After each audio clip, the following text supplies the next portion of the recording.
Good evening, residents of Everett, Washington. I'd like to call to order the Everett City Council meeting of February 19, 2025. For information on council meetings and how to participate, please visit our website at everettwa.gov/citycouncil. For the record, Councilmember Fossey is participating remotely.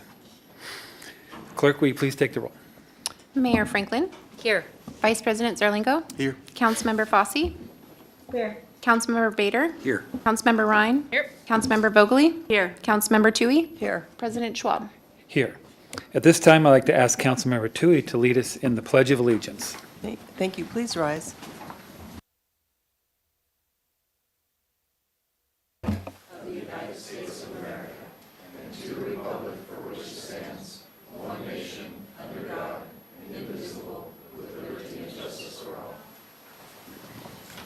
Thank you. At this time, I'd like to ask Councilmember Ryan to read the land acknowledgement. Certainly. City Council wishes to acknowledge the original inhabitants of this place, the Stahopes people and their successors, the Tulalip tribes. Since time immemorial, they have hunted, fished, gathered on, and taken care of these lands and waters. We respect their sovereignty, their right to self-determination, and honor their sacred spiritual connection with the land and waters.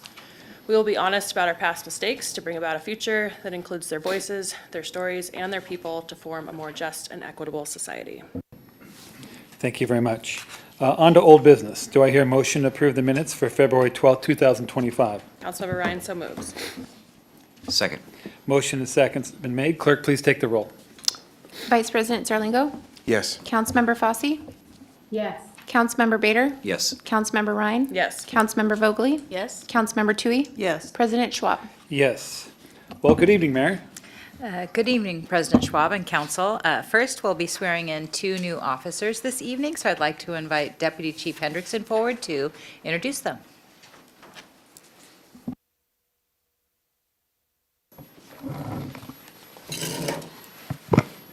Good morning, Council, or good evening, Mayor, Council. I'd like to present to you our 2 newest officers. First one is Prasanti Yarmilli. Born in Guntur, Aberdeen, Pradesh, India. Prasanti was raised in Budashwa, Orissa. After completing high school, she obtained a Bachelor of Science degree in botany and a Master's of Science and degree in microbiology. Prasanti also has a passion for the arts and earned a bachelor's degree in Odissi, a classical Indian dance form. Prasanti was also a committed advocate for social causes and participated in raising awareness about women's education. After Prasanti and her husband were married, they moved to the United States. She continued her scientific career as a molecular biologist, working at the Baylor College of Medicine and other research institutes. Prasanti decided to switch gears and pursue a law enforcement to serve her community and make a lasting positive impact in a field that is challenging and aligns with her core values. She chose Everett PD based on the department's professionalism, diverse assignment opportunities, and focus on community-oriented policing. Prasanti completed the Basic Law Enforcement Academy on February 11th. She's eager to continue her learning from experienced officers in the field, begin building relationships and trust with community members. Prasanti and her husband, Prasad Evantiri, have 2 daughters, Savari and Sindiri. In her free time, Prasanti enjoys cooking, entertaining, hiking, and gardening. Prasanti, Christopher Cruz. Chris was born in Edmonds and moved around the Northwest Washington while he was growing up. His family eventually settled in Woodinville, where he graduated from Woodinville High School in 2015.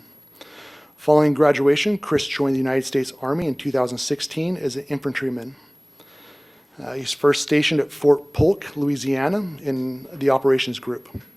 In 2019, Chris transferred to Joint Base Lewis McChord, where he's assigned to the 2nd Battalion, 3rd Infantry Regiment. During his time in JBLM, Chris was deployed twice. First to Rajasthan, India, and then to Lumpuri, Thailand. Chris left active duty late in 2023 and continues to serve the Army Reserves out of JBLM.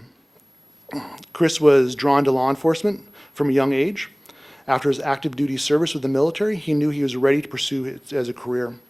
Chris was drawn to Everett for the size of the city, noting from his ride-along experience that he liked the busy pace of the Everett Police Department. Chris graduated from Basic Law Enforcement Academy on February 11th. Now back at the precinct, Chris looks forward to putting what he has learned into practice and getting out on the road for field training. Joining the EPD family with Chris are his wife Erica and their 2 young sons, John and Parker. Chris spends most of his free time with his family, working on projects around the house and going to the gun range. Chris Cruz. Thank you. At this time, do I have a motion to accept Christopher Cruz and Prasanthi Yarmeli as the newest members of the Everett Police Department? So move the motion. Seconded. Okay, motion second made. Clerk, please take the roll. Vice President Zarlenko? Yes. Councilmember Fosse? Yes. Councilmember Bader? Yes. Councilmember Ryan? Yes. Councilmember Vogely? Yes. Councilmember Tui? Yes. President Schwab. Yes.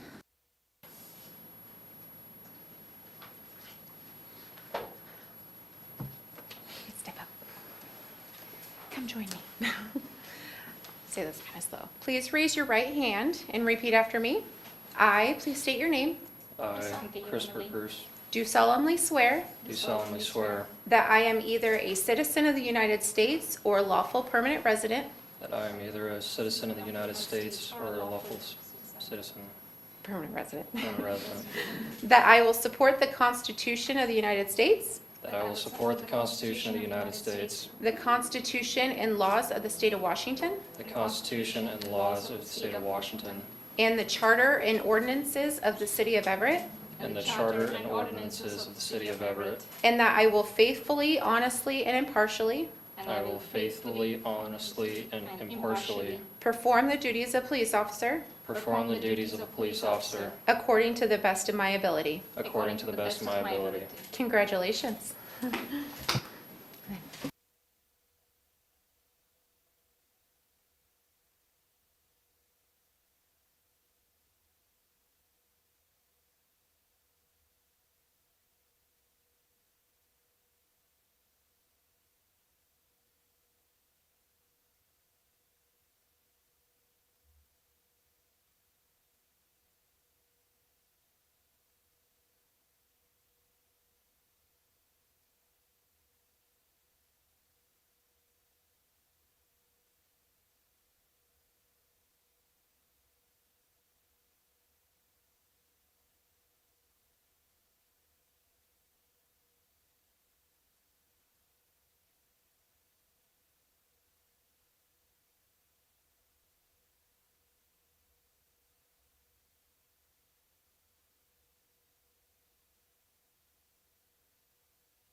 So congratulations to our 2 newest officers.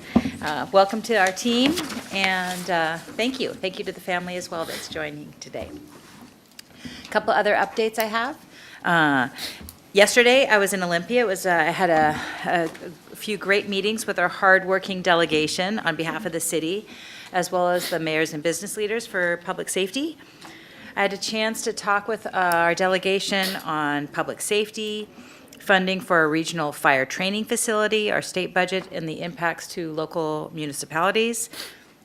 Also, Everett's multi-purpose stadium project, the FIFA World Cup, and housing policy. So it was really productive day, and I know a number of our council members have also testified on behalf of the city, so I just want to thank you for that, and our staff as well. Jennifer's been to Olympia multiple times, so thank you very much. Really appreciate everyone's advocacy. And then lastly, I know council isn't having a budget committee meeting this month, but there continue to be questions about revenues, expenses, and our fund balance. And so I wanted to take a few minutes, and I asked Lori Cummings to just share a few brief details and information to help educate the public on some of those key issues. Thank you. Thank you, Mayor. I'll be brief and appreciate the opportunity to address some questions we continue to receive regarding our budget as it relates to fund balance and revenue and expenditures. It's one of our goals to help our residents understand the city budget, and hopefully this will help. Heidi pulled together a few slides but was unable to be here tonight, so I'm second string. The city adopts a statutorily balanced budget each year. This means the city's resources, made up of revenue and money unspent from a previous year, cannot be less than what the city budgets to spend. The money available or resources come from two main sources. The first source is the leftover money the previous year that was unspent, which in the budget materials is called beginning fund balance. It's like a financial safety net that is carried over into the new year primarily by savings from the previous year. It's not uncommon for cities to rely on this money as a source of funding. The second source of resource is revenue. This is the income expected to bring in during the year, like property and sales tax and other fees. What the city plans to spend during the year is called expenditures. It includes all costs to operate the city. As you will see on the slide, the city adopts a budget where resources are equal to uses. In a few slides, you will see that this does not result in a dramatic decrease over time in our actual ending fund balance, but more to come about that in just a couple of slides. Based on the questions we've heard from our community, there continues to be differing understandings about the difference between budgeted ending fund balance and the actual ending fund balance. Comparing the budgeted ending fund balance with actual ending fund balance is not comparing apples to apples. A lot of words are similar, but it's not comparing apples to apples. Budget numbers and actuals are different. The budgeted ending fund balance is an estimate that is in line with the council resolution that was adopted in 2004, which required the city to maintain an ending fund balance equal to 20% of revenues. The actual fund balance is much higher and represents what the city has as a true fund balance. The budgeted ending fund balance is designed and calculated to be 20% of projected revenue, so it's a formula. For example, as you see on the slide, using the 2025 proposed budget figures, the general government proposed revenue for 2025 is $169 million. 20% of that amount is the $33.8 million that you see on this slide, and that's listed as an ending fund balance. Just a little more about fund balance. The budgeted number is a calculation or formula used in the budget process. The actual numbers, which are green, well, they show green for you as well, on the table is the result of actual real financial activity, or what truly remains in the city's fund balance at the end of the year. The table illustrates budgeted and actual ending fund balances since 2014. The actual ending fund balance is higher, averaging 31% of actual revenues. As we've heard from Mike Bailey, the council's budget advisor and a recognized municipal finance expert, he shared during his briefing, some cities borrow money and pay interest to cover cash flow issues. But we are proud that the city of Everett does not and will not borrow money for operations due to cash flow challenges. A healthy fund balance helps the city manage cash flow smoothly throughout the year. We have received a few specific questions about the actual ending fund balance of $55 million, which is shown in 2021. I'll address the reinvestment of some of that $55 million on the next slide. Historically, as you see on the slide, the city council has regularly passed budgets that include the use of fund balance. The practice of passing budgets that include the use of fund balance is in line with state law and budgetary rules. Just as a business uses reserves to cover shortfalls, municipalities such as the city are also allowed to rely on fund balances to manage their fiscal health. And in the city of Everett's case, still maintained and continues to maintain a healthy fund balance. The box on the right summarizes the city's reinvestment at the time the fund balance was very high, much higher than the policy required. The reinvestment in 2022 included a $3.7 million contribution to the Left One pension programs, $4.7 million to address much needed funding to help maintain and repair our aging city assets, and $2.5 million addressed the decrease in revenue due to Boeing's move of the 787 to South Carolina. These decisions kept the city with a healthy fund balance. A little bit about revenues. Revenues in excess of budget affect funds available to be reinvested in future years budget. In 2021 and 2022, no city could have imagined that sales tax would have rebounded as noted on this slide. And this too contributed to the high actual ending fund balance during COVID. It was a surprise, I think, for many cities. Our sales tax was not impacted as much as we had projected.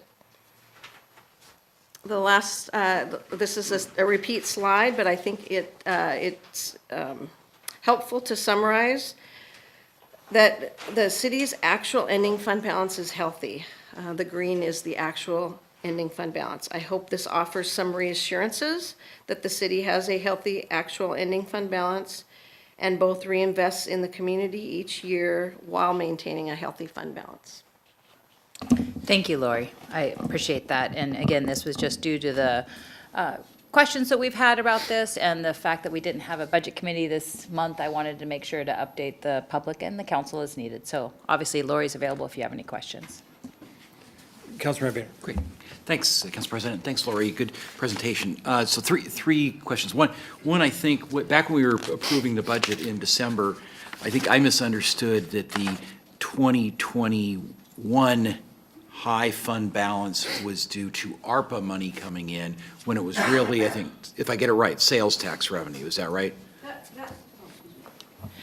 That was a piece of it. I think the terms ARPA and COVID relief have been used interchangeably.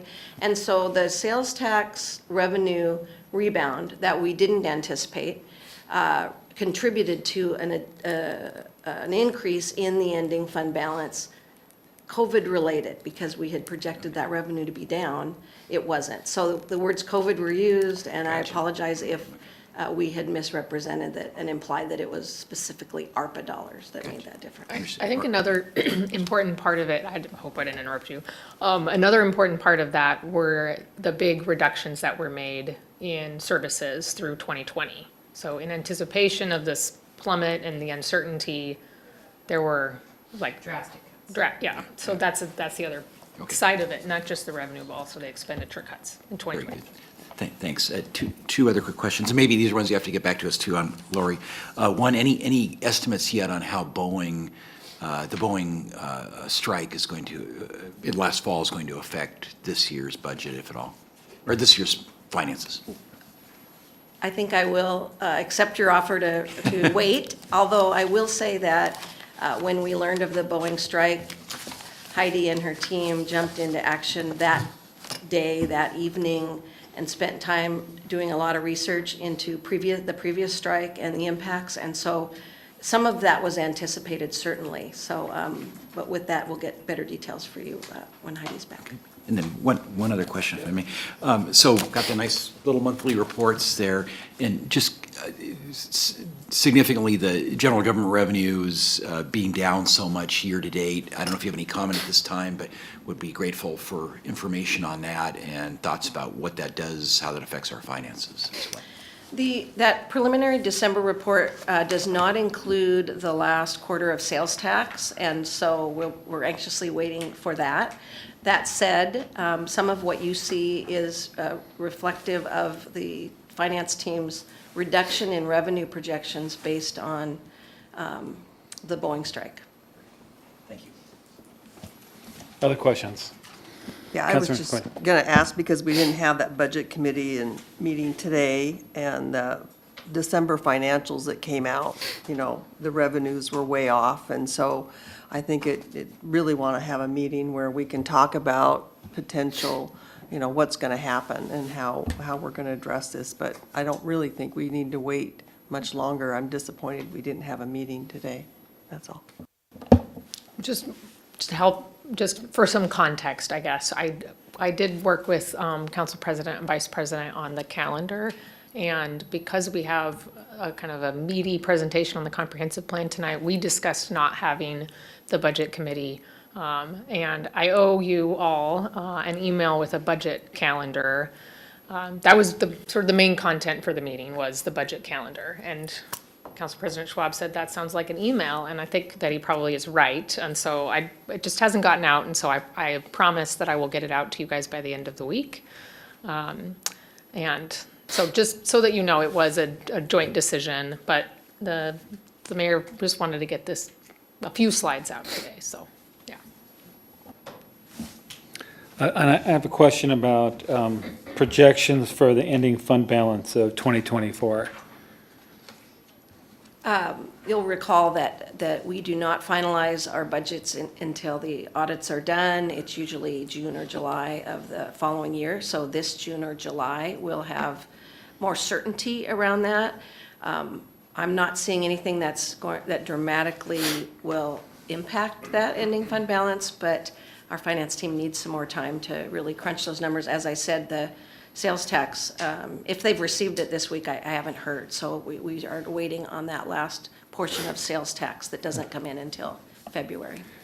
And just a reminder, the 33 positions or so that we cut in last year's budget, they're actually going to reflect in the 2025 fund ending balance the most. That's where it's going to have the biggest impact. Is that correct? That's correct. We were able to include and incorporate the reductions into the 2025 budget. That was part of our balancing measures. But some of those cuts will affect the 2024 and fund ending, some.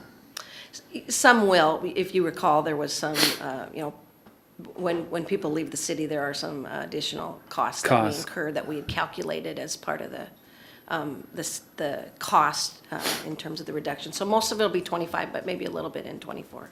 Okay, thank you. Okay, Mayor, did you want to continue with the report? No, that's all I have this evening. Okay, thank you very much, and thank you very much, Lori, for being here. Moving on to public comments, which includes written comments, acknowledgement, and our rules. In our rules, written comments shall be considered the same manner as oral comment. The person submitting the comment must provide the name and city of residence. Written comments require this to be made part of the official council record, and if somebody is watching tonight and you get an acknowledgement from our administrative office when you get a letter, that acknowledgement is going to be part of the record and not necessarily a specific comment made on your letter submission. So, Angie, do we have any written comments or anyone signed up to speak?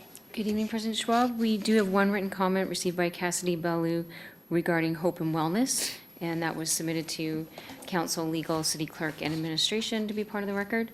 And we have two individuals in chambers, and so we'll start with Mark, if you could please come to the podium.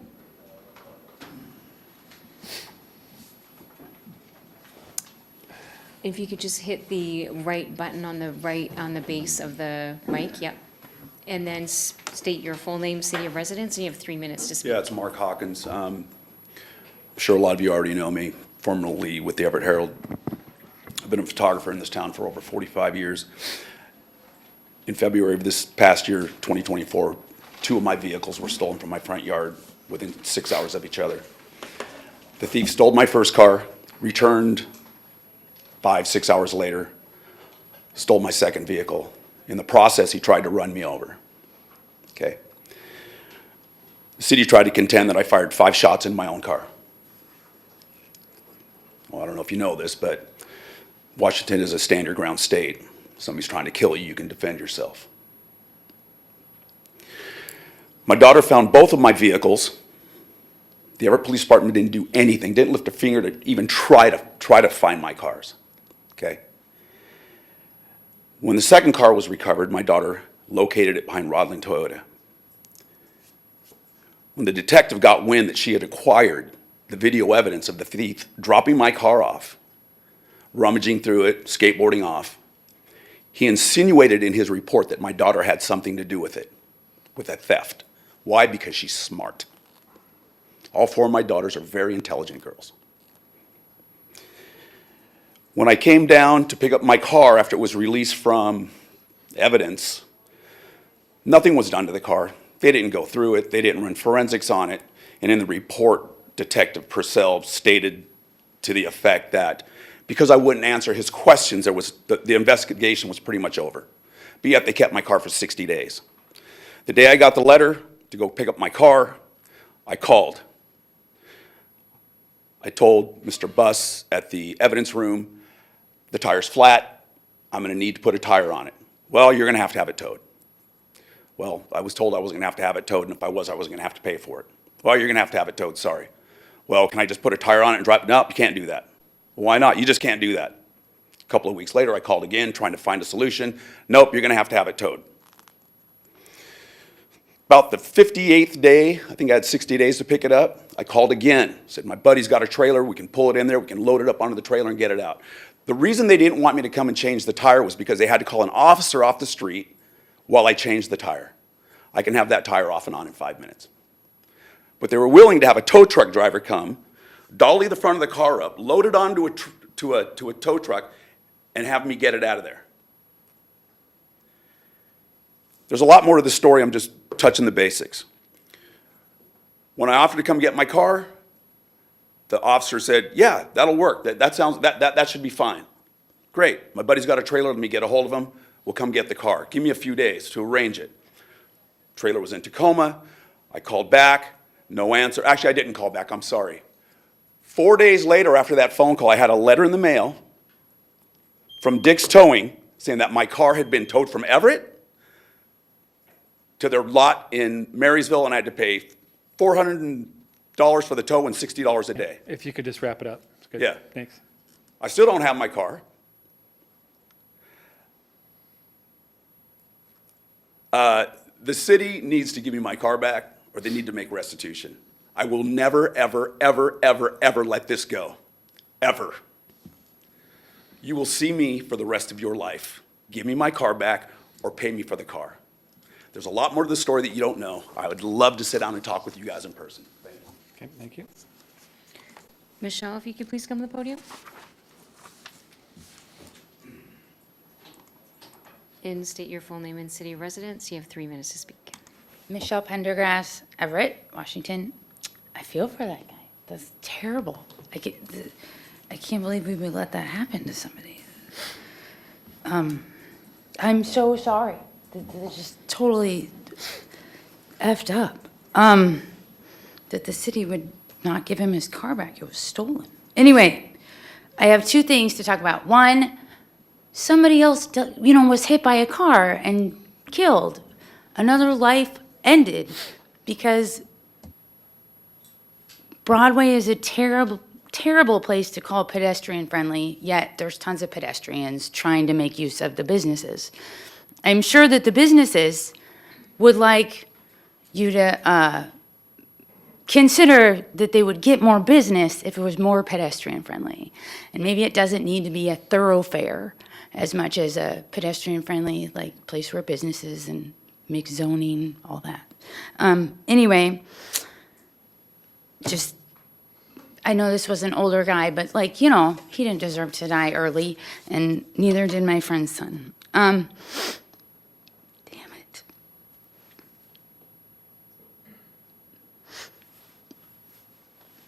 Now, hope and wellness. So I have a letter I would like to read to you. I stopped by Hope and Wellness tonight. By the way, heard this great, a couple great stories of, how they found themselves in this situation. One guy, he is housed, but using Hope and Wellness to try to figure out resources because he's getting, his rent has gone up to where he can't afford it anymore. And so he's hoping that they'll be able to help him, and they're seeing what they can do, but he's been employed his whole, adult life. And then another guy who is currently unemployed, but he will be again. He's just having a struggle right now. But this is the letter, and I'll try to read quickly because I'm sure I'm running out of time. Dear City Council, I hope this message finds you well. This is from an EMT. I am writing to express my concerns regarding the discussions surrounding the potential closure of Hope and Wellness, a vital resource center that provides essential services to our unhoused community. As an emergency medical technician who works in downtown Everett, I see the critical role that Hope and Wellness plays in our community. Upon hearing the upsetting plans regarding the future of Hope and Wellness, it reminded me of an unhoused and wheelchair-bound patient that called 911 in crisis. By the time I got there, the fire department had arrived and the patient was asking to be brought to Hope and Wellness instead of the hospital because they felt that Hope and Wellness could better meet their needs. The patient is just one example of how Hope and Wellness is an essential community resource that is distinctly different. Can I just really fast? Is distinctly different from the alternative city-funded resources.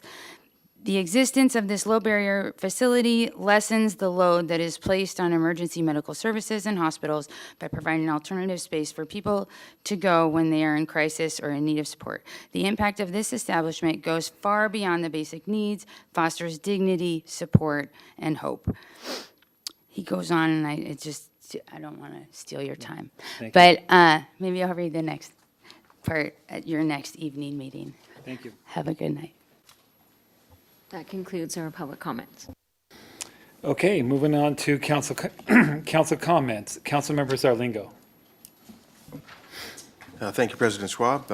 First of all, I'd like to congratulate the police department and their recruiting efforts. Deputy Chief Hendrickson, thank you. It's encouraging to see the diverse backgrounds, culture, experiences of our police officers. I think that helps them better respond to the needs of our community members. Several recent meetings. The first, the Snohomish County Regional Law and Justice Council. After a period of not being very active, this group's pulled together bylaws and elected chairs, County Council Member Megan Dunn and Sheriff Susanna Johnson. I think it's a good group to lead that. The topic for the most recent meeting was electronic home monitoring. The focus is on monitoring as a condition of pretrial release or bail. For some defendants where judges may have concerns about their showing up to court in the future, this can provide an opportunity to avoid jail, reduce disruption in work and family lives, and still ensure some accountability. For the community, it can reduce jail populations and substantially reduce costs. That's about 1/5 to 1/10 the cost of jail, while again, still providing some accountability. The Law and Justice Council is considering the use, administration, and funding of electronic home monitoring with the goal of using it intelligently and consistently across jurisdictions and agencies. And the committee considered some other matters, but I'll leave it at that for this report. Next, the Puget Sound Regional Council's Transportation Policy Board. You may remember our council member Bader is on the Growth Management Policy Board. This is a regional planning entity covering the fastest growing Puget Sound counties, Snohomish, King, Pierce, and Kitsap. And they do things like certifying the transportation portion of our comprehensive plans, which is what we're working on right now. That's a requirement for funds, at least federal funds, maybe some others. And then, of course, they're always working on transit. And there were a couple of interesting bits there. One of them was the increase of use of transit for other than work commuting. That's a relatively recent change. And a big growth in riders over the age of 65, maybe correlating with some of these older folks finding alternatives to owning cars. And then lastly, today I attended the Everett Chamber of Commerce's noon event, Everett Rising. It was a crowded, and as we heard last week, sold-out event today with the newly reconstituted Everett Chamber of Commerce. This lunch and learn event was called Everett Rising, why major developers are betting big on Everett and why you should too. For myself, I appreciated the mutual support, encouragement, and information sharing that the Chamber events facilitate and encourage. What I saw and I heard really validated the contribution of a local chamber and this body's decision to fund the reactivation of that. The other thing that was remarkable for me was the explanation by Craig Scottdahl, president of Scottdahl Real Estate, of that organization's long-term strategy. It's a sustained and focused effort to build up the vitality of our downtown core, specifically to get enough residents living locally that provide the kind of support that encourages local businesses and services, the creation and sustaining of those, and creates stable income and environment that reduces environmental impact and helps support the financial health of the rest of the city. And then lastly, we also heard from Lisa Lefebvre, the CEO of the Port of Everett. To save time, I won't go over any significant fraction of the work they've been doing, the investments they've been making, but to say that they've heard often about Everett being a waterfront city but not having a sandy beach. Actually, Everett does have one, but it's on the west side of Jetty Island, only accessible via boat. So they're planning for a sandy beach, a likely part of environmental remediation just north of the Everett boat launch, if you're familiar with that area. So stay tuned. That's it. Thank you. Thank you. Councilmember Fosse. Thank you so much. Just briefly, I wanted to say welcome to our new officers. Thank you for your service. And I was very sorry to hear the public comment from one of our neighbors. I think the city and our council obviously really believe that we should be showing compassion to people that are victims of crime. So I don't know if we can get an update on what may have happened there. Nothing, that's the problem. Easy. What? So maybe we could get some Councilmember follow-up. Fosse, I'm happy to have Chief DeRoos follow up with the full council on an update That'd on be that lovely. issue. Thank you so much. Hey, whoa. Easy. Please. We can have a debate later. Yeah, thank you. They're gonna lie to all of you, I'm telling you right now. Okay, thank you for your opinion. Okay. Go ahead, Councilmember Fosse. That's all I have. Thank you. Okay, thank you. Councilmember Beta.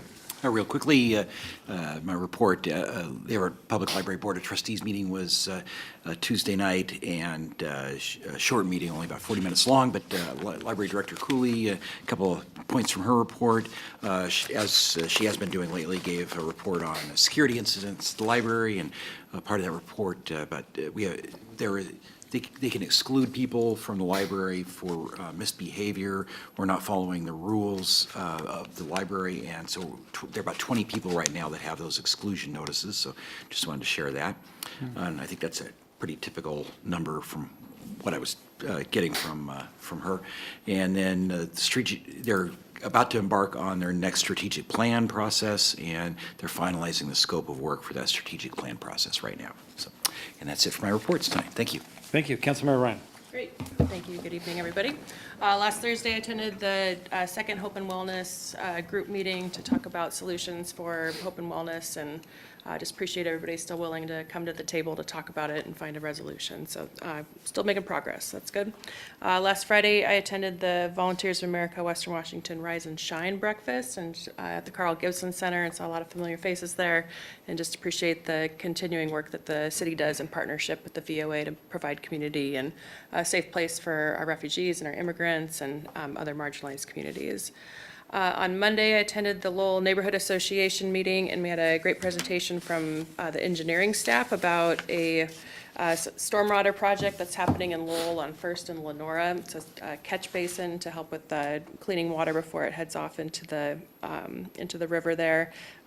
Construction will be starting likely in summer and fall, and when they start construction, one of the lanes of traffic is going to be closed for on and off for about 9 months. So just wanted to make sure folks had a heads up about that. There's also a stormwater management plan survey out right now that they asked us to push. So if folks are interested in sharing comments, they can do so online. And last but not least, this Sunday is the Everett Farmers Market Get Ready Market for getting ready for the season. So it's on Sunday here downtown, starting at 10:30. Thanks. Thank you. Councilmember Vogely. Thank you. Thank you for bringing your information to us so that we can hear about it. I also, along with Councilmember Zarlingo, met with some constituents that currently live in some mobile home parks, and there will be more information on that, but I just wanted to put that out there, that just thank you to anyone that comes and brings your stories to us, and there may or may not be things that we can do about it. There was one other thing, and I've completely lost it, so thank you, that's all. Councilmember Tui. No comments tonight. Thanks.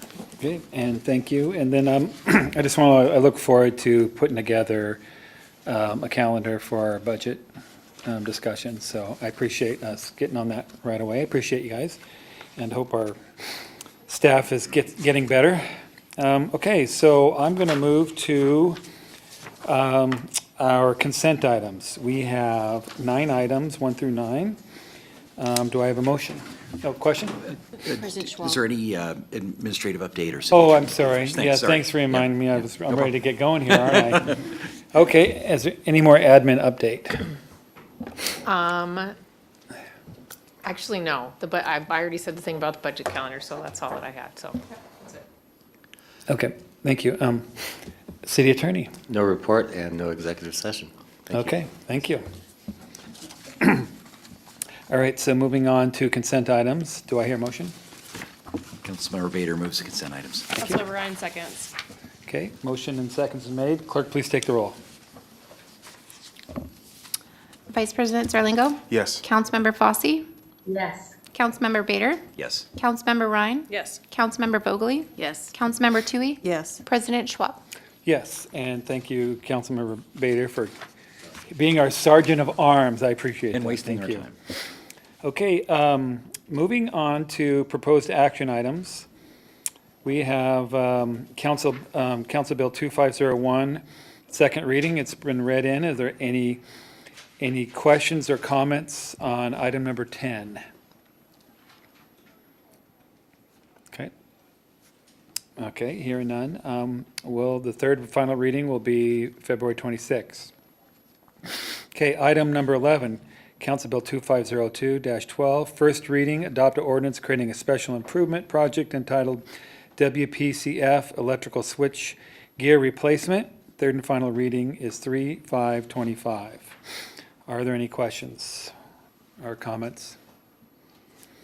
Okay, we'll move on to proposed action item number 12, Council Bill 2502-13, first reading, adopt an ordinance creating a special improvement project entitled WPCF Headworks Replacement. Third and final reading, March 5th, 2025. Are there questions or comments? Councilmember Vogel, I don't want to steal your thunder, so Okay. are you going to say anything? go for it. I saw that this one is a $10 million ordinance, and it has to do with Public Works, so I am curious about PLAs, project labor agreements, and if and when that information will come forward. So Director Sass isn't here, and as far as I know, this one is not PLA. We have two PLAs that will be coming back to you in the next couple of months. One is the Port Gardner Water Storage Facility project, and I can't remember the other one. They're very large projects. I am not sure. We should follow up because this is for design and engineering. Yeah. So it is very possible, if it's that much to design it, one would think the construction will be kind of beefy as well. So I think the mayor is right about those PLAs that are coming forward, which is really exciting and a good, important step. I'll find out about this one and the next steps for it. Thank you. Yeah, and I too, just like a report on the reasoning why we didn't or not, or what our reasoning was, whether we get a PLA or not. Well, this is design, so Yeah, I we're know, but ahead of the game. as further though, just a report of why. I'm not saying the reasons are good or bad, I just. When the we get reason. there in the future years. Yeah. Yeah, of course. Perfect. Okay, thank you very much for that, appreciate it. And then next item is number 13, our comprehensive plan update. And so Jennifer, I'll leave that to you. Yeah, well, great, Yorick, you want to right, test that Yorick. out? Yeah, there we go. We have our planning director, York Stevens-Watchta, and I want to say long-range planning manager, Allison Wetzel, yes, to deliver this very important briefing to you. Good evening. Thank you, Jennifer. Very well done. Going to give a briefing. We provided you a memo that included links to and a early council draft review package, early review draft council package. I've mixed up those words in different ways. Wanted to give today an opportunity for a quick recap of where we've been along the path to the periodic update, give an overview and orientation to that early draft package, an update on an outreach period that we're in right now, and then next steps, of course. Quick recap.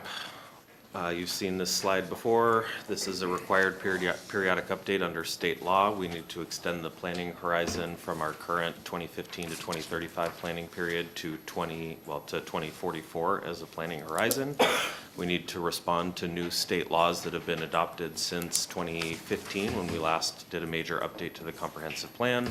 We must maintain consistency with state law requirements, multi-county planning policies of Vision 2050, the regional growth strategy, which designates us a metropolitan city with significant growth targets, and the countywide planning policies that add detail to all of that. We're doing this update with a lot of public participation and using the State Environmental Policy Act for an environmental review process, including a supplemental draft environmental impact statement. The growth targets I mentioned, you've seen these numbers as well. We're at about 115,000 people now, and in this planning period, we need to plan for growth of about 65,000 additional people to house those folks, and the folks who need housing now, we need to add 36,500 housing units to the city over the planning period, and this is a requirement of state law that we demonstrate that we can accommodate this growth and that we are planning for it and that we are supporting it with the necessary facilities and services. On the employment side, we're at about 83,000 jobs as of 2022, and we need to add about that amount over the planning period. So about a doubling of jobs and less than that for housing. On the right side of the slide, you see some boxes sized for the economic segments that we are required to plan for. Most of the net new units that we are planning for would be above median income, but there is a sizable number that is at the lowest end of the spectrum there. Those percentage signs are percent of area median income, which is the King and Snohomish County reference economic segments. PSH is permanent supportive housing, and emergency housing are shelter beds. Question real quick about Yeah. AMI. Yes. What's the AMI? That's like a family of four? Could you just go a little detail? I know it's a lot more complicated, but just generally. Yeah, there are different numbers. There are rent limits and there are income limits, and these connect to some of our subsidized housing and some of our incentive programs. Area median income does depend on the family size, so there's a different one for a family or a household of one than there is for a household of four. There's a whole grid for it, and then there's also rent limits that connect to that. I will make sure that that's available. I wouldn't trust any number that comes out of my head on that. Okay, thanks. They're all surprisingly big and surprisingly small at the same time, I think. Yeah. Just to double check, EHN, all of these numbers right here are, I see growth targets, but they're not what we have, they are what we need, or are considering will happen. Correct. Yes. We need to plan for 36,500 units in roughly that distribution.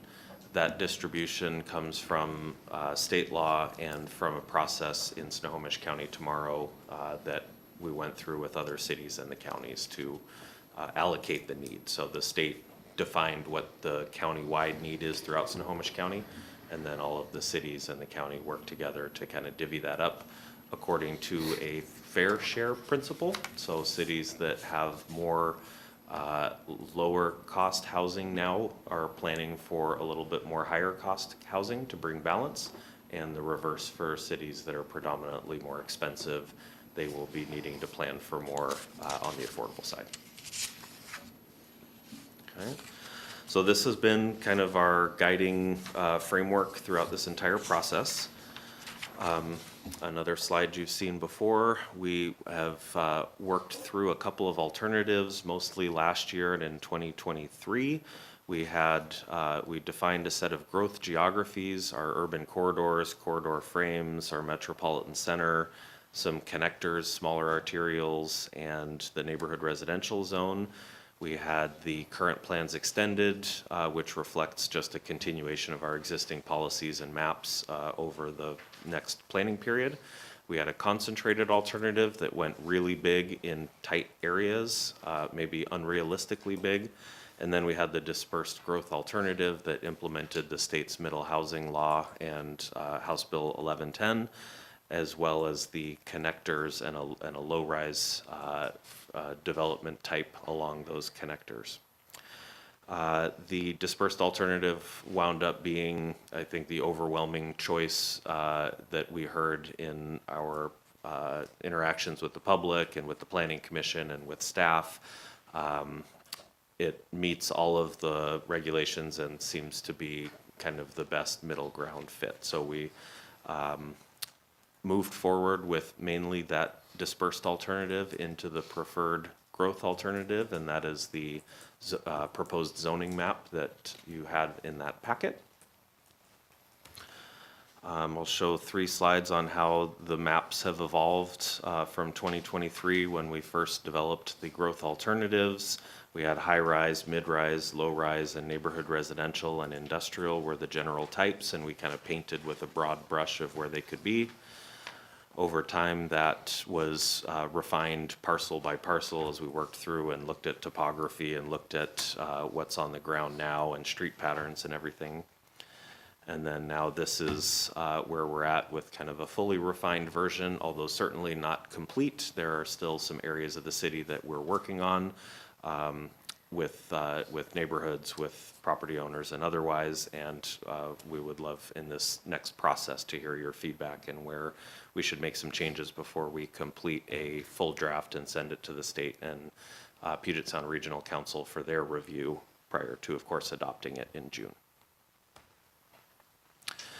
So I'll move on to the council early review package, unless there are any questions on that first bit. Alison will. Yep. Actually, go ahead, Councilmember Sonnigal. Thank you. One of the questions I've been asked by more than a couple of people is, if we're currently in a lot of these areas building up 1, 2, 3 stories, and in some of the areas, actually, President Scott Dole today was talking about the new development at the new building at Pacific and Wetmore at the southeast side there. I think that's going to be 7 stories, he said. So I'm thinking we're in that kind of range. And we are talking about adding the number of residents that you're talking about here. Why is it then that we're talking about going from 1 or 2 or 3 stories in more of these areas to 10, 12, 15, 25? Why do we need to go that high when we're talking about a 50%, 100% increase, not a 1,000% increase? Sure. I think the 2 main reasons are the growth targets. We need to demonstrate that we can accommodate that capacity. That is hard to do. 35,000 was 39,000, so we've made some progress in the years that we've been working on this. Is a big number, and it is with a realistic assumption of what development will actually occur. This seems to be what is necessary to allow the market to function smoothly. So we need, unless you're going to assume that every single parcel redevelops in a certain area, which is unrealistic and probably not desirable, you need to provide more capacity than you actually need, theoretical capacity than you actually need. So the main reason is that we need development capacity to meet our targets. You know, I get that in part, but I'm thinking even if you assumed that 50% of the parcels went from 2 stories to 5 stories, you still would be dramatically above that 100% increase. But I still have things to resolve in my own head about understanding this. What I'm seeing is that what it looks to me like is the margin is way higher than that. That it isn't, that you could, if you develop to the current maximum, accommodate that number, double the number of people. So anyway, I guess I'll leave it at that. Using the example you just gave, it's only developing at half of what it could potentially develop. So the Scott Dahl property is going to 7 stories. Yes. It could go up to 15 under the actual plan.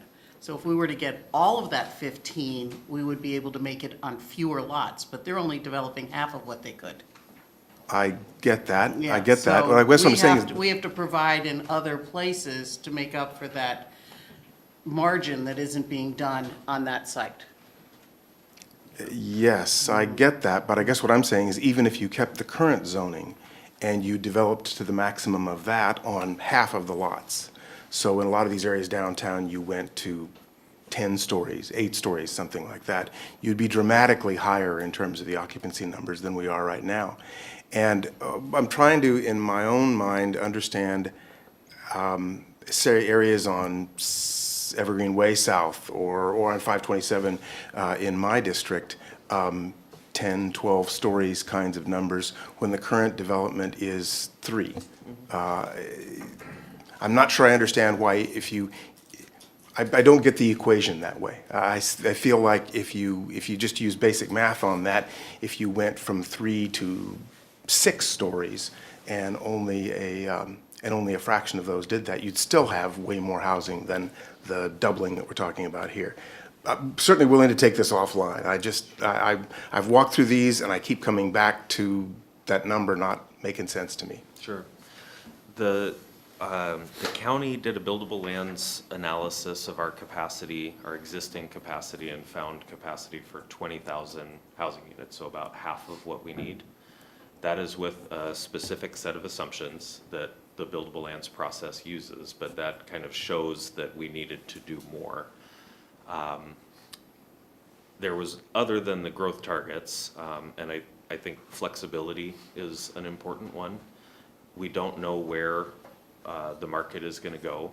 We don't know if we were to very tightly put capacity in a certain place and it doesn't build there, or the market wants to go somewhere else, then we've missed that capacity and we haven't met the needs. The third piece is there are thresholds at which development is profitable, and 7 is one of those thresholds. And then once you get above 7, I think we've talked about this before, you get into a different type of construction. You get into concrete and steel, which is much more expensive. So once you get to 8, nobody's going to build to 8, then you need to go up to that 15. A lot of our Evergreen Way, for example, is 9 stories. That's not maybe a realistic height for a building. Same for, I guess, Broadway maxes out at 6 stories. That is in the realistic, but if you were to add 2 floors, you didn't really add anything until you get to more. We're not seeing the economics justify those concrete and steel taller buildings right now anyways, but I think we would be happy if we did see them because of the efficient use of land and from the tax revenue that comes from it, and of course the housing that would be produced. So I think that's maybe the fourth piece is, do we want to say no? Well, I guess that brings up kind of my final perspective on this and a partial answer to some of the questions that I've been asked, which is the fact that these height limits are that high doesn't mean that it's going to be economical to do that. In terms of that taller stuff, that's typically going to be part of our downtown core. It doesn't really make sense elsewhere. So I guess a fair partial answer to that is that, yeah, those are limits, but likely in most of those cases that isn't going to happen. There'll be much more moderate things. And I guess from my standpoint, I'll have to look up more about the assumptions of the Buildable Lands Survey, because that's something that I don't, it's called the Buildable Lands Survey. Buildable analysis, I think, okay. BLA, I think I've heard, yeah.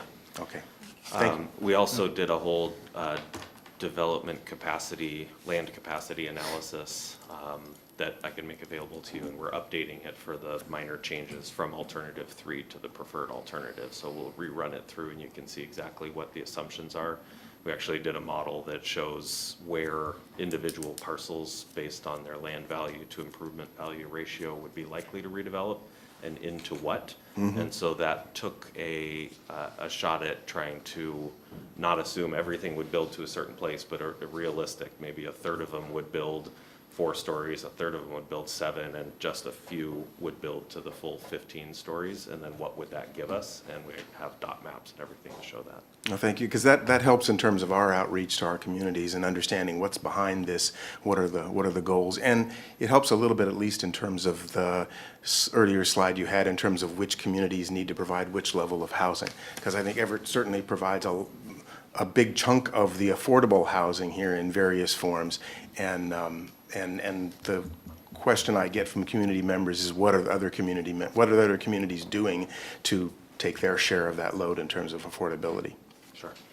All right, thank you. Councilmember Vogely. This is reminding me that when I was on Snohomish County tomorrow, I think it was probably 2020, we had the big discussion about the buildable lands. I don't know, and I'm remembering 2020 because we were on Zoom and nobody ever did Zoom before then. So I don't know if it's recorded. I'm bringing that up for council member Zarlingo, if just in case. And I know it's out in the printed world, probably, because you just said that it was. But if there's some kind of video thing, then that's all. Yeah, a question or comment also. As far as the disbursement and the projected, what about ownership? This has nothing to do with ownership. State law, no.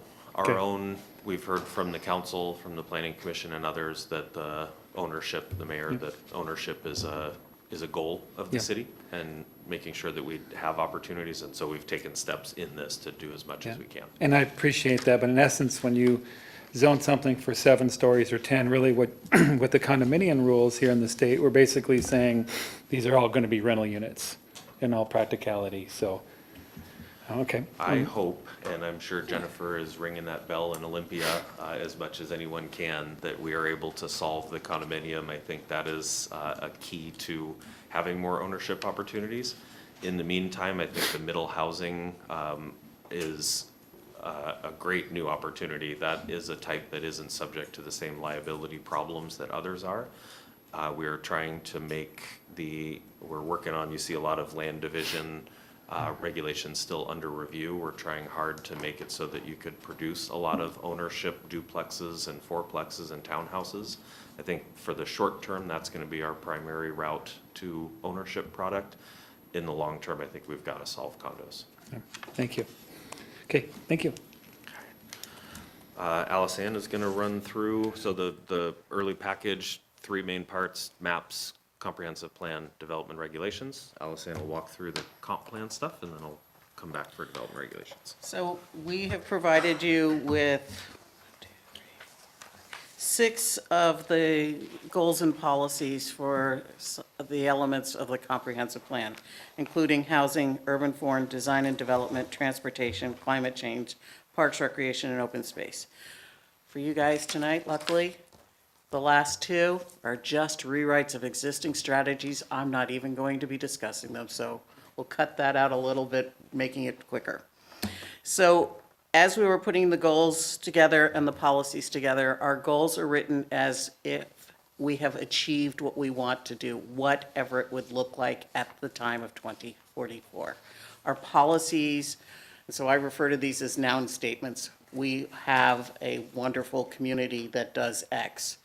In order to get to that wonderful community that does X, these are the things that we are going to do. So these are all verbs. We will encourage, we will adopt, we will partner, we will do a whole host of things. And they are divided up by different subjects on each of them. So in housing, our overarching vision and goal for it is that Everett meets the housing needs for its growing community. And so the housing element is discussing how we will deal with that and address to meet those needs. The big changes in the housing element are that we are in our goals and policies is that we will provide a variety of housing opportunities. And that's by size, construction techniques, price points, economic and special population segments, and we are meeting of both affordable and market rate housing needs as we move forward. We will provide access opportunities for housing and choice of housing. We will prevent displacement of residents and work to prevent displacement of residents as our community grows. And we will provide inclusionary zoning. Inclusionary zoning is something that's a little bit different that hasn't been done. It means that part of projects will be set aside for those that have a specific income. So at this point, we don't have specific data and numbers on exactly how we're going to do that. But let's say we have a 7-story building, it's got 100 units, 10 of those units, 10%, would be set aside for people with an income level. And that is in the process of being developed as we walk through, but the policy is that we will do that. The county is doing that at the, I refer to it as the pizza corner. What's the? The county's just established one in their light rail communities work and their mixed-use corridor zone, the Mariner neighborhood, and a couple other urban centers.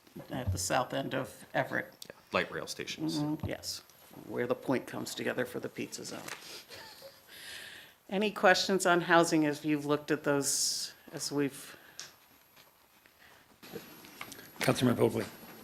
Did I, when I hear 10% of Don't quote me on unallotted- that is number, it- I was using that Well, as, but in general, Yeah. is that MFTE? And so we're thinking about making it like a mandatory MFTE type thing? Or did I just completely hear Nope, you're something right of on. my own? Yeah, you're right on. This is something that's come out of some focused work that we've done in the Casino Road community with some partners there. A strong recommendation came out of the Affordable Housing Work Group there that to mitigate displacement pressures in the neighborhood as light rail and other development comes online, that we pursue this inclusionary zoning policy. MFTE currently requires for a 12-year exemption from property tax that you set aside 10% of the units to 60% area median income and 10% of the units to 80% area median income.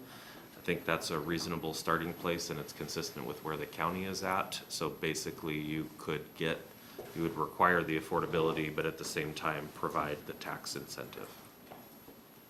Okay, just want to make sure I heard that right. Thanks. Okay, is there any other questions from the briefing? okay. The next one is urban form. Okay, And this is what we would consider the land use element of the plan. And our vision is, and I've taken all of the visions that are from existing plans and documents and programs that the city has done to mold into these visions. Everett is a walkable, livable, safe, and plans for and encourages development downtown and in centers along transportation corridors while enhancing its natural environment in critical areas. So this is what, if you were to be at the 5,000-foot level looking down on Everett, what it would look like land use wise and how we protect that. So it's how the city decides how we're going to permit and allow different land uses and buildings for those uses, as well residential, commercial, industrial, and other activities. And it is the overall form of the development that we are moving forward to. So part of the goals and policies are to provide land for residential, commercial, and industrial uses, hence your land use map and your zoning maps.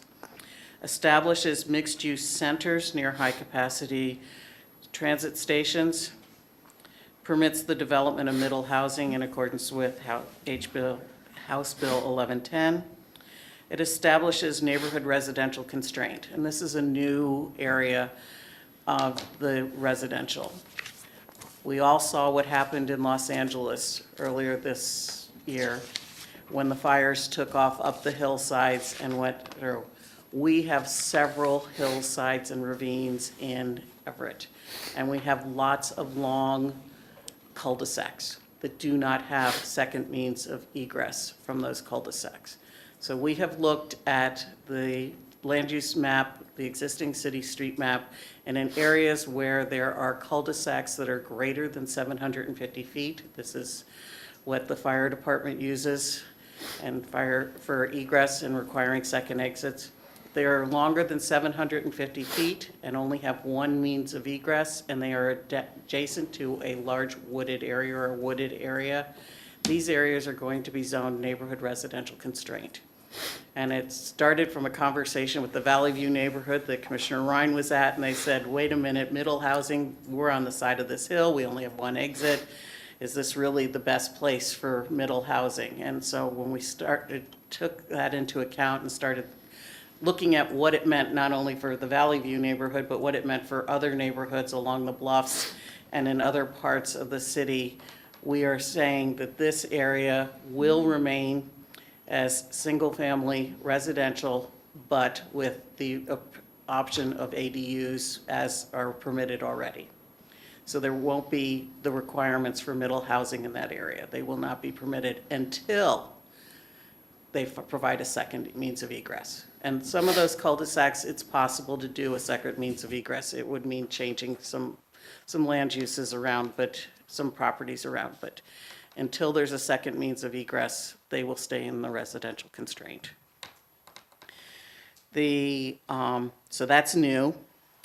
The other new thing is that there will be the ability to have neighborhood scale commercial development in neighborhoods on corners, lots. So that cafes, corner stores, other neighborhood types of businesses, bakeries, can be within the neighborhood within walking distance. So people don't have to get in cars and clog arterials and do that, and they can go get a slice of pizza with their family down at the corner or whatever. Those can occur. There's a maximum size to the property that it can be. It's 5,000 square feet, which isn't that big.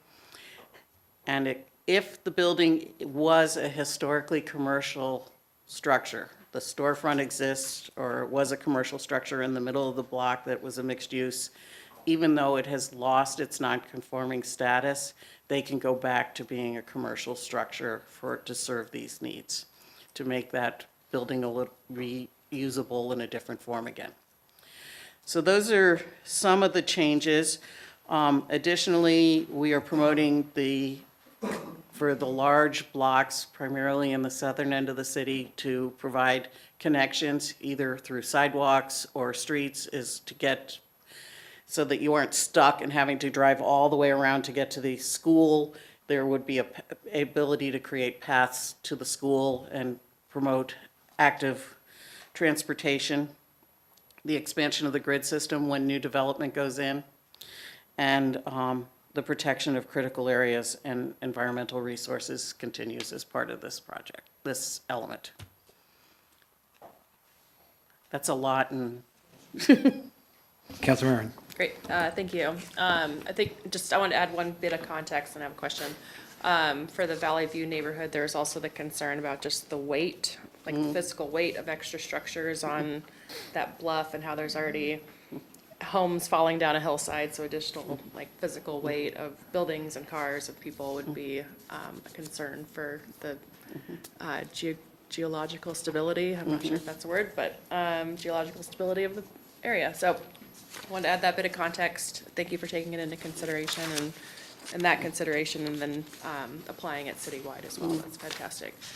So when we had met recently, we were talking about the neighborhood cafes, and there was a discussion about possibly including a permit for a neighborhood cafe or business that was a floating type of permit. Is that still something? That's what I was describing. Great, so it's not just a corner lot that could be It used? is for corner lots. Okay.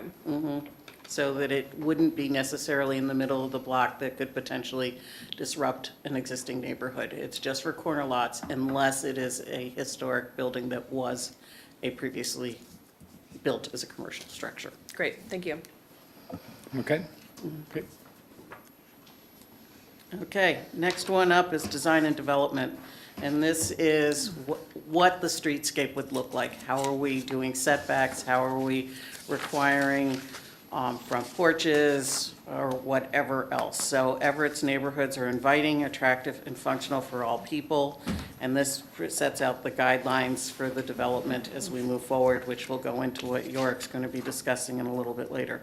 So as part of this, we are providing for walkable, connected communities, development and enhancement of public spaces, encourage the development of mixed-use centers as pedestrian-oriented through the design process and policies.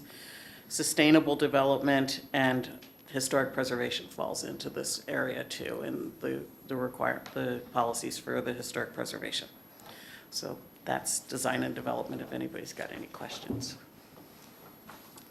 Okay. Next one and last one that I'm going to discuss is transportation.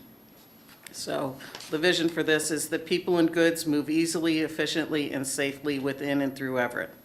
So this element was done in collaboration with Public Works and a consultant that Public Works hired, Fair and Peers, to do, and with Everett Transit at the table and pulling together the goals and policies.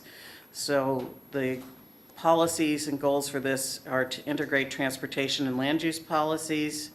It establishes policies for the integration of the transit systems, because we have 3 transit systems that operate here, and make sure that the multimodal system serves the needs of all residents and users. It amends policies for street design. It promotes active transportation, provides for freight mobility, expands policies for safety for all who use the public right-of-way, streets, sidewalks, bicyclists, rollers. It provides for collaboration with state and regional partners for the planning and financing of transportation projects. And that's about 10 pages cut down into 6 bullets. Thank you. So I'm giving you the Cliff Notes version here. So that's it for where the goals and policies are that we've put in for you today. And if you have any changes, edits, amendments, please feel free to reach out and let us know. It's not finished until June.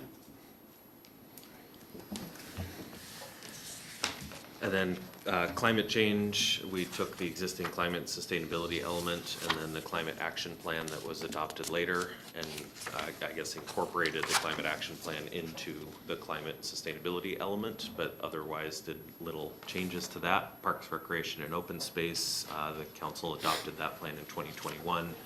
No changes to that. And then you see the other 4 elements that are coming soon. We did the first round of Marine Port and Economic Development with the Planning Commission last night in this very room. So I'll talk about development regulations a little bit. These, we started with the goals and policies, and then we followed those goals. We worked them through the Planning Commission and the community, and then we followed those goals and policies in updating the development regulations. We have 5 of, I think, the core chapters. There's a couple more that are pretty important that'll be coming soon, but we have some pretty important ones that are provided to the council in this early package here.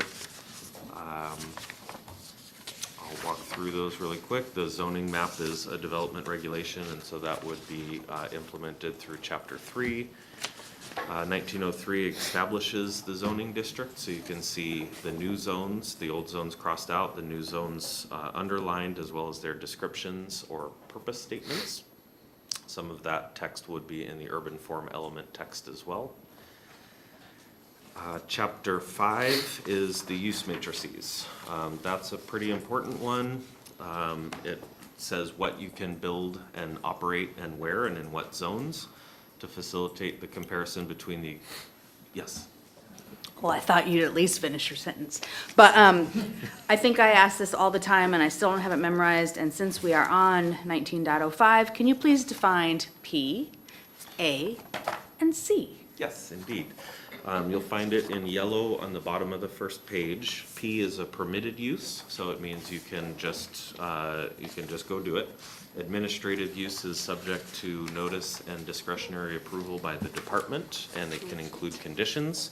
C is a conditional use permit that goes to the hearing examiner for a decision and may also include decisions. Conditions, thank you. It is, if it's blank, you cannot do it, and it would take a variance to override that. So the use matrix and those letters are pretty firm.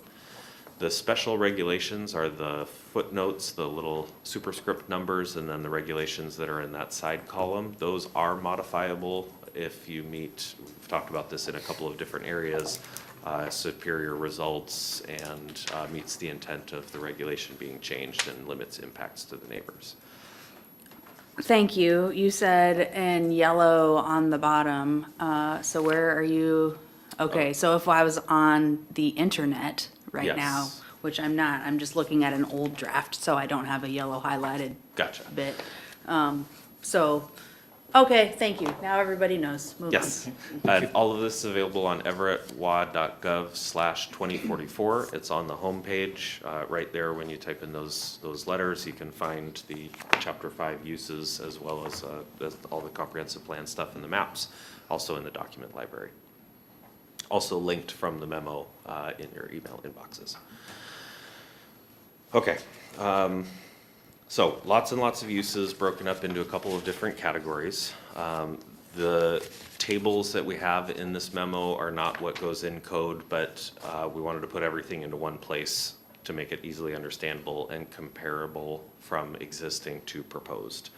So you'll see the use, you'll see the definitions, which actually live in Chapter 1904. You'll see the existing, these are only selected zones focusing on the mixed use and the commercial zones. So not all the residential zones are shown on here, otherwise the paper would be much bigger. The special regulations are in strike-through format. Last note, the designations and the boundaries of the mixed-use centers that Alisanne mentioned in the urban form element, these are community hubs and neighborhood nodes, are not yet defined, and we're not sure that we will get to that in this periodic update. It may take a little bit of work after the adoption because it's a pretty impactful and pretty important piece of work. Where you see a reference note that says prohibited in mixed-use centers in this, if we don't get to defining those community hubs and neighborhood nodes, that would only apply to Metro Everett until we finish the work and get lines on a map.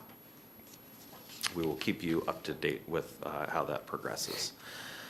A couple of key changes in the use matrix. It was a focus on housing, so we only did some very limited changes on the commercial side. This whole update is focusing mainly on housing. We simplified the definitions for housing from 1-unit dwelling, 2-unit dwelling, 3 to 4-unit dwelling, and multiple family dwelling, all being different use types, are all now just dwelling.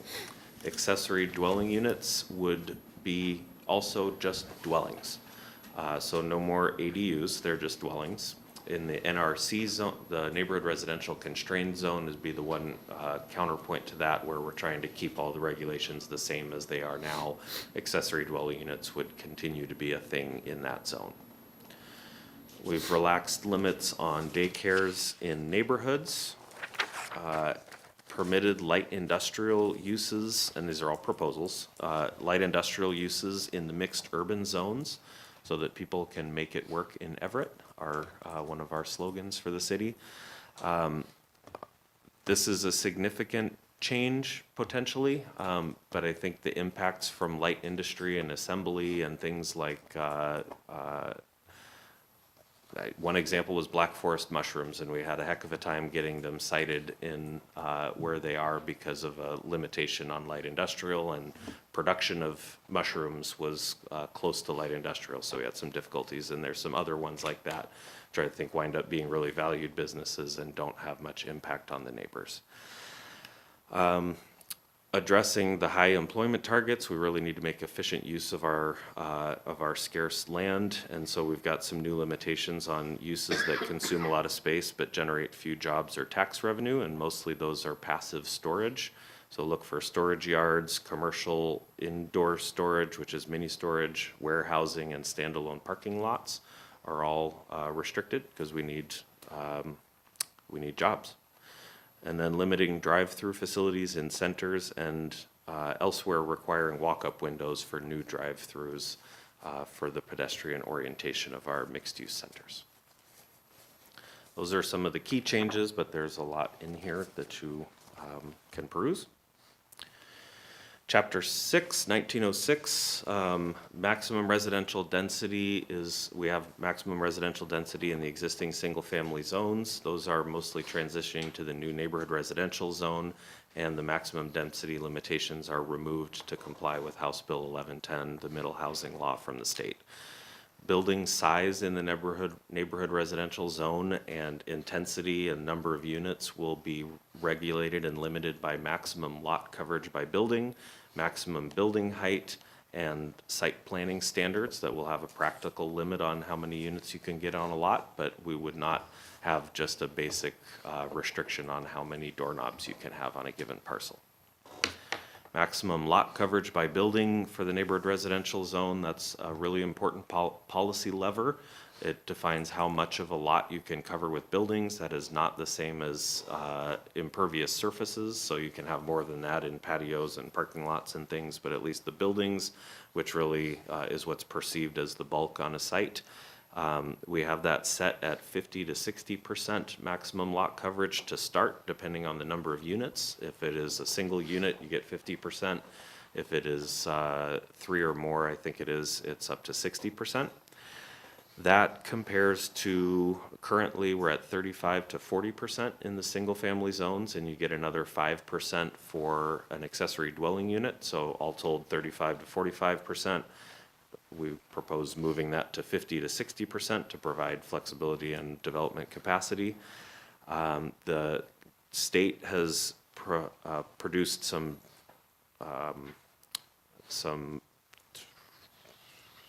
suggested regulations. A traditional neighborhood design middle housing toolkit of objective development design standards, call them the objective design standards. The kind of creators of the modern middle housing and missing middle Opticos design was retained by the state to develop a set of design standards to make middle housing fit well into established communities like Everett. We used that as one of our main resources in developing, basically writing a new set of regulations for a type of housing that has not been allowed for almost 100 years in a lot of these neighborhoods.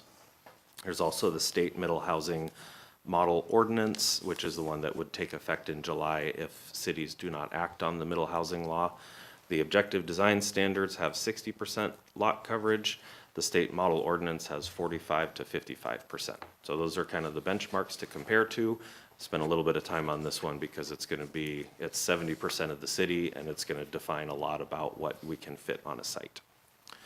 Setbacks, we have. Question? Yeah, Councilmember yes. Zarzingo. Well, just related to this, and I think it'll be coming up with respect to setbacks, I guess, I think we need to be clear to our community that when you're talking about that kind of lot coverage plus patios and other impervious surfaces, it's kind of like parking. We're going to be up against difficulties with respect to tree cover, for example, something people also say they want, and parking, which they also say they want, and in some cases we will not be able to mandate any of that as well. I guess a lot of these things are positive, but I don't want anybody to miss the fact that we're going to be trading off a lot of things here. These are going to be some challenges for us, and I think as part of our outreach, we're going to need to be ready to take that in and handle that and explain why we're pushing this way. Absolutely right. I think one point to make is that you will not always be able to meet your height limit, your maximum lot coverage with a site design, depending on the shape of your lot, depending on whether there are critical areas, regardless of if you have alley access or not, regardless of any of these regulations. If you're within a buffer of a stream, you're not building there.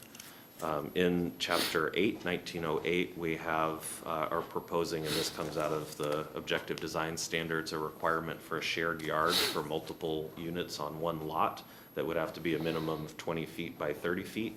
Some of those things are going to chip away at what you can actually achieve on a lot, and so there's an overriding maximum of 50 to 60%, but in many cases you would not be able to get there with your driveways, your parking, your shared yard, your setbacks, and any critical areas. Well, thank you, because that's a big help. It shows there's more comprehensive thinking and a more comprehensive approach to this. Yeah. Might you call it a comprehensive plan? We just might. Thank you.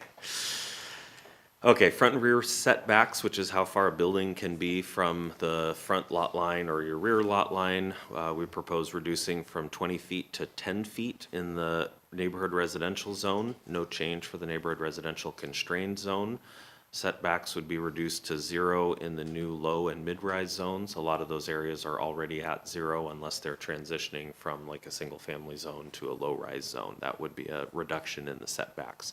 That should provide some additional kind of site planning flexibility and hopefully can help make for some better site design. Chapter 8 is where, other than the setbacks and the lot coverage, where most of the neighborhood residential design standards exist. Half of that chapter applies currently only to single-family zones, and in the new format will be to the neighborhood residential zones. The back half of the chapter is a series of special residential uses, our homeless shelters and housing code, accessory dwelling units, reasonable accommodations. We've focused much more on the first set, which is the neighborhood residential regulations. Still a work in progress, but I'll touch on 2 key points. The shared yards, this would be a new concept that would require, if you have multiple lots on a building, that you're Multiple buildings on a lot. Thank you. Multiple buildings on a lot, that you have a front door facing either the street or onto this shared yard with a pedestrian pathway leading to the street. If you have one building on one lot, you can have your private yard. Frontage types are defined and must be that front that fronts either on the street or onto the shared yard that can provide some of this quality design. That's everything from stoops to dooryards to porches. We have a lot of similar requirements in code now, so we've just kind of morphed them and applied them more broadly in the neighborhood residential zone. And then lastly, the height chapter defines how heights are measured and establishes what the height limits are for the various zones. We currently have a separate map for building heights that does not map directly to the zones. So if you are currently in the MU zone, you might have a height limit of 9 stories, you might have a height limit of 7 stories, you might have a height limit of 5 stories, and you have to look at 2 different maps to figure that out. That has been confusing to many. It's something that we just instituted not too long ago. I hate to flip-flop on that, but it was pretty unanimous among staff, and there were, it was impressive how many people got confused on heights. So instead. Question on that, so Yeah. it's like the center of each main, Yes, for how heights are not the measured. corners. The average average of the of centers. the midpoints of the Yep. smallest rectangle that will enclose the Yep. proposed building, because on a sloped lot, where do you start the height measurement from? Yep. And then it generally goes to the top of the roof exclusive of appurtenances, which would be mechanical equipment or elevator overruns or things like that. The heights, in general, we took the number of floors, which is indicated in the zone, UR 4 floors, UR 7 floors, and so on. Take 4 times 10 plus 10 was in general the formula that we used. I noticed that in this draft, UR 7 is 70, and that probably should be 80. That's to allow for the number of floors that are intended, plus the mechanical space and everything. And then we have a minimum height density, minimum number of floors in centers and on some certain designated streets. That is something that we have in our existing code, and it's just morphed to fit the new framework. Drop the height incentive program. And we dropped the height incentive program. We currently, for many zones, it'll say 7 to 9 floors. You get 7 floors by right, and then you need to provide some public benefit for those 9 floors. In general, we're moving towards either require it for everything or don't require it. We want those other 2 floors, I think, for housing, for affordability, for tax base, and all those other reasons. So it's a little bit of a backwards to require that those pay for it. Arguably, you could do the reverse and require incentives to build too short. But for now, we've proposed removing the development height incentives program. Questions on development regulations? Otherwise, the last bit's pretty quick. It's just next steps in calendar. Yeah, I have a couple questions. These rules, how are they affected by HOAs or CCNRs that are already deeded or attached to a property title? Sure. Those are contractual between the property owners, and if it says no subdividing, no additional dwelling units, no closer than 20 feet to the street, that will control. And then another question I had was, has there been any study on the increased valuation of properties if they're upzoned? I'm assuming there's going to be an increase in valuations for some properties. I would generally that would be the case. Yes, I would expect where it's this broad, and to Councilmember Zarlingo, many other cities are doing the same thing, especially the larger cities. Have these growth targets and are increasing, so I don't know if that is going to lead to a different effect, but in general, the more that you can build, your capacity is correlated with your value. To clarify, the CCNRs have to be in place before a certain time. A neighborhood can't get together and adopt CCNRs now in order to avoid these requirements. In many cases, yes, the state has preempted new covenants. Thank you. Councilmember Zarlingo. Clarity on the covenants and the enforcement of that. That enforcement would be done by, say, a homeowners association. It would not be done by the city. Correct. Okay, thank you. All right, last section. document availability. everettwa.gov/2044. You can go to the document library and to City Council, but since I made this slide, I put it up on the front page, so you'll see it first thing when you get to that website. Outreach, we're in the middle of a series of outreach presentations. Alisanne visited with the Bayside neighborhood yesterday. I'm going to Northwest neighborhood tomorrow. I'm doing the Bluffs. Alisanne is doing the Bluffs, visiting the council neighborhood on Yeah, Monday. And then importantly, we have an open house a week from today at Everett Station Warehouser Room at 6 p.m. We're inviting particularly board and commission members, but also the general public, and this is an opportunity to have close to a one-on-one conversation. We'll see how many people are there. Sometimes we can, at least in small groups, get questions asked, and we'll have some poster boards and everything. If you are a neighborhood association, we'd love to get you on this list if you're not already. Our communications and engagement and planning staff are all working hard on that. Let me interrupt for a second and say thank you for, in January, coming to the Silver Lake Neighborhood Association. There's really, for both of you, there's nothing like having an expert to give clear answers on all this ferociously complicated stuff, because people will ask questions that mean something to them, and that helps us a lot in people understanding what we're on about here. Yeah. And we learn a ton at these of kind of the hyper-local knowledge that we need to know about in doing this, so it's great both directions. Calendar, I do have printed versions for anybody that wants it. Where we're at is the council briefing on the 19th. We have the open house next week. I think we talked with the council about amendments or requests to make changes to this early review package by the 19th of March before we publish the complete draft, send it to the state and the region a week or so after that.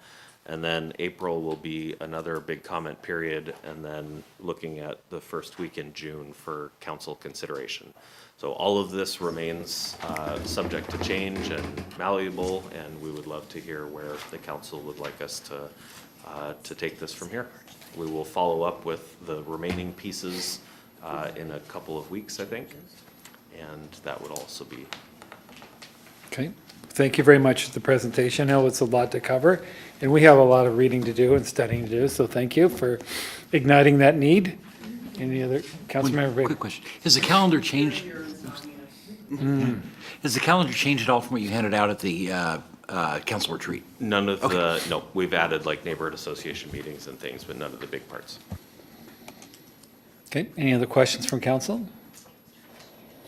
Any last comments from, I got one last. okay, Councilmember Ryan. I guess it's more of a comment.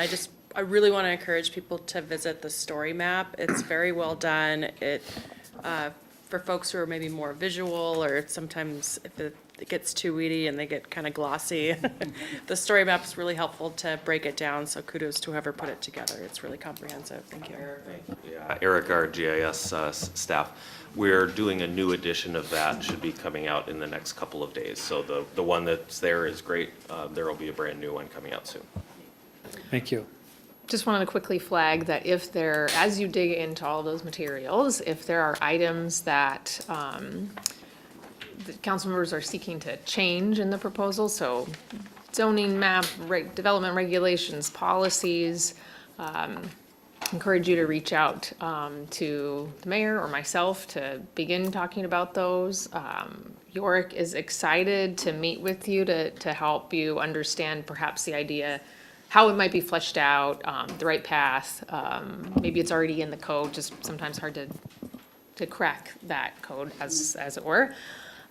And if you discover that there is something that you think is, turns out to be a significant change, that you should prepare those for your March 19th meeting, and bring those forward and anticipate making a motion to get your colleagues on board to have that be added into the final stages of the work that they'll do, and those final kind of steps with the environmental review process, public noticing, all of that. So take the next month to dig in and Yeah, and just as a reminder, I've invited Yorick to be available for all of my upcoming one-on-one meetings with council. So if you do have comp plan questions and you want to dig in, just let me know and I'll make sure Yorick is included in our meeting.